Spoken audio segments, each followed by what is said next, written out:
waxaan baaq u dirayaa waalidiinta Soomaaliyeed meel walba ay joogaan wuxuuna daaran yahay baaqaygu hooyo ama aabe markii wiilkaagu ama gabadhaadu qaan gaadho oo ay ku biirto inay ficeeda ama kufkeeda la jaan qaado ay gaarto heer haasaawe waxaan ka codsanayaa inaad ku barbaariso wiilku gabadha uu shukaansanaya ama la haasaawayo inuu gurigeeda ugu tago si ay wax badan u badbaadaan gabadhana waxaan ka codsanayaa inaad ku barbaariso cidii marka ay u baahan tahay ama la haasaawayso inay gurigeeda ku soo martiyaan hooyo iyo aabe la heshiyo oo la saaxiibo ubadkiina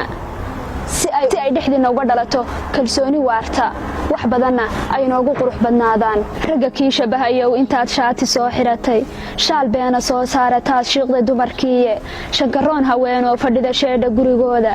inta shirisay dhowr kula midoo sharaf ka dheeraaday